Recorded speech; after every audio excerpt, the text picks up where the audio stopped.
ഇപ്പോൾ നമ്മുടെ മുമ്പിലേക്ക് എൻ ഡി എ വീണ്ടും വീണ്ടും കയറി പോവുകയാണ്. അതിന് താഴോട്ട് പോവുകയാണ്. MGB എന്നതുകൂടിയുണ്ട്.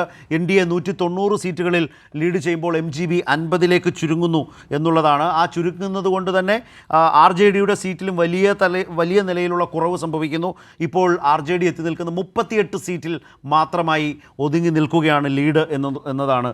2020 75 സീറ്റുമായി ഏറ്റവും വലിയ പാർട്ടിയായി ആ തെരഞ്ഞെടുപ്പിൽ നിന്ന് RJD ഇന്നിപ്പോൾ 38ലേക്ക് ഒതുങ്ങി. അന്ന് 43 സീറ്റ് മാത്രമുണ്ടായിരുന്ന മുഖ്യമന്ത്രി സ്ഥാനം BJPയുടെ ഔദാര്യത്തിൽ ലഭിച്ച നിതീഷ് കുമാർ JDU 43-ൽ നിന്ന് ഇപ്പോൾ 84-ൽ എത്തി നിൽക്കുകയാണ്. 41 സീറ്റുകളിൽ അധികമായി ഇപ്പോൾ ലീഡ് ചെയ്യുന്നു. ഈ തെരഞ്ഞെടുപ്പിലെ ഏറ്റവും വലിയ ശ്രദ്ധാകേന്ദ്രം ആ നിലയിൽ JDUവും നിതീഷും മാറിയിട്ടുണ്ട്. 84 സീറ്റുകളിൽ BJP 79, കഴിഞ്ഞ തവണ 74 ഇത്തവണ അത് 79 സീറ്റുകളിൽ ലീഡ് ചെയ്യുന്ന നില വന്നിരിക്കുന്നു. ശരത്ത്, ഇതൊന്നുമല്ല നിതീഷ് കുമാറിന്റെ റെക്കോർഡ്.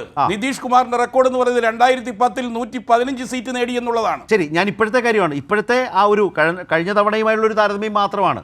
കഴിഞ്ഞ തവണ അത്ര താഴെ പോയി എന്നതിൽ നിന്നുള്ള ഒരു വരവുണ്ടല്ലോ. അങ്ങനെ താഴെ പോയെങ്കിൽ അതിൻ്റെ കാരണം BJP ചിറാഗ് പാസ്വാനെ ഉപയോഗിച്ച് നിതീഷ് കുമാറിന്റെ കട്ട് സൈസ് ചെയ്തുകൊണ്ട് ഒരു രാഷ്ട്രീയ നെറികേട് കാണിച്ചതിന്റെ ഫലമായിരുന്നു അത്. അല്ല, അന്ന് ചിരാഗ് പാസ്വാനെ മുന്നണിക്ക് പുറത്ത് നിർത്തി BJP നടത്തിയ ഒരു കളി മുന്നണിക്ക് പുറത്തായിരുന്നു. നേരത്തെ ശ്രീലാൽ അത് സൂചിപ്പിച്ചു. കറക്റ്റ്. അതുകൊണ്ടും നേട്ടമുണ്ടായില്ല. BJPക്ക് ഏറ്റവും വലിയ ഒറ്റക്കക്ഷിയായി ഒരു മുഖ്യമന്ത്രി സ്വന്തമായി ഉണ്ടാക്കാൻ സാധിച്ചില്ല എന്ന് 2020 ഒരു പാഠം BJP പഠിച്ചു. അതുകൊണ്ടാണ് നിങ്ങൾ ഒരു കാര്യം വിചാരിക്കണം. നിതീഷ് കുമാറിന് എതിരെ അങ്ങനെ ഒരു നീക്കം അന്ന് നടത്തിയപ്പോൾ ചിറാഗ് പാസ്വാൻ പറഞ്ഞൊരു ഡയലോഗുണ്ട്. എന്താണ്?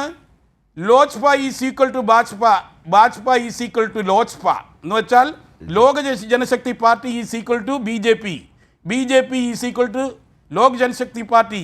എന്നിട്ട് ഒരു കാര്യം കൂടെ കൂട്ടിച്ചേർത്തു, ഞാൻ മോദിയുടെ ഹനുമാനാണെന്നാണ് പറഞ്ഞത്. അത്ര അടുത്ത ബന്ധമാണ്, സജീവമാണ്. അന്ന് പുറത്തു നിൽക്കുമ്പോഴും ആ ഒരു നീക്കത്തിലേക്ക് അദ്ദേഹത്തെ നയിച്ചത് BJP തന്നെയായിരുന്നു. നിതീഷിനെ തളർത്തി ബീഹാറിൽ ഒരു BJP മുഖ്യമന്ത്രിയെ സൃഷ്ടിക്കാൻ നടത്തിയ നീക്കം പൊളിഞ്ഞതോടുകൂടി 6% വരുന്ന പാസ്വാൻ വോട്ടുകളെ വീണ്ടും ഈ മുന്നണിക്കകത്തേക്ക് കൊണ്ടുവന്ന് ഒരു വിജയം നേടാൻ നടത്തിയ നീക്കമാണ് ഇന്ന് നമ്മൾ കാണുന്നത്.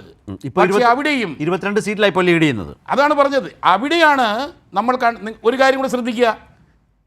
2005 തെരഞ്ഞെടുപ്പിൽ മാത്രമാണ് 29 സീറ്റ് രാംവിലാസ് പാസ്വാന്റെ നേതൃത്വത്തിൽ അന്ന് മത്സരിക്കാൻ ഏറ്റവും വലിയ റെക്കോർഡായിട്ട് മത്സരിക്കാൻ കിട്ടിയത്. അന്ന് രാംവിലാസ് പാസ്വാൻ 29 സീറ്റിൽ മത്സരിച്ച ശേഷം ഈ 29 സീറ്റ് എന്ന് പറയുന്നത് ഇപ്രാവശ്യമാണ് കിട്ടുന്നത് മത്സരിക്കാൻ. അത് ആരുടെ കരുണയാണ്? ആരുടെ ജനറോസിറ്റിയാണത്? BJPയുടെ ജനറോസിറ്റിയാണ്. അതായത് ജനതാദൾ യുണൈറ്റഡുമായി സീറ്റ് വിഭജനത്തിന് വേണ്ടി സംസാരിക്കുമ്പോൾ BJPയുടെ മനസ്സിലുണ്ടായിരുന്നത് രാംവിലാസ് പാസ്വാന്റെ മകൻ ചിറാഗ് പാസ്വാനെ വേണ്ട രീതിയിൽ അക്കോമഡേറ്റ് ചെയ്യണം ഈ പ്രാവശ്യം. അല്ല എങ്കിൽ ഹനുമാൻ പുറത്തു നിന്ന് മത്സരിക്കുന്ന സാഹചര്യമുണ്ടായാൽ 6% വരുന്ന പാസ്വാൻ വോട്ടുകൾ വീണ്ടും ഈ മുന്നണിയെ വിട്ട് പുറത്തേക്ക് പോകും. അവിടെ അങ്ങനെ വന്നാൽ 2020 തെരഞ്ഞെടുപ്പിൻ്റെ എന്തായിരുന്നോ ഫലം, അതുപോലൊരു ക്ലോസ് ഇതിൽ വന്ന് നിൽക്കും ഈ റിസൾട്ട്.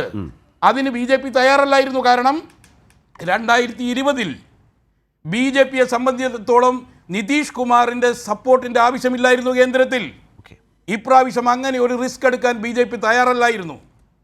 എന്നിരുന്നാലും ഇങ്ങനെയൊക്കെ BJP നീങ്ങുമ്പോൾ തൻ്റെ പഴയ പ്രതാപം വീണ്ടെടുക്കാൻ സാധിക്കുന്നില്ല എങ്കിൽ ബീഹാറിൽ തന്നെ മാറ്റി നിർത്തിക്കൊണ്ട് BJP ഒരു മുഖ്യമന്ത്രിയെ ഉണ്ടാക്കാനുള്ള സാധ്യതയുണ്ട് എന്ന് മനസ്സിലാക്കുന്ന ജനതാദൾ യുണൈറ്റഡിൻ്റെ നേതാവ് നിതീഷ് കുമാർ തൻ്റെ സകല ആയുധങ്ങളും പുറത്തെടുത്ത് നടത്തിയ നീക്കത്തിൻ്റെ ഭാഗമാണ് ഏറ്റവും വലിയ ഒറ്റക്കക്ഷിയായി മാറാൻ പോകുന്ന ഒരു സ്ഥാനത്തേക്ക് ഇന്ന് JDUവിന്റെ നമ്പർ നമ്മുടെ മുന്നിൽ നിൽക്കുന്നത്. അത് വളരെ പ്രധാനപ്പെട്ടതുമാണ്. ഇപ്പോൾ നോക്കാം, JDU 83 ഇടങ്ങളിൽ ലീഡ് ചെയ്യുകയാണ്. ആകെ 190 സീറ്റുകളിൽ ലീഡ് ചെയ്യുമ്പോൾ അതിൽ 83 JDUവിൻ്റെതാണ്.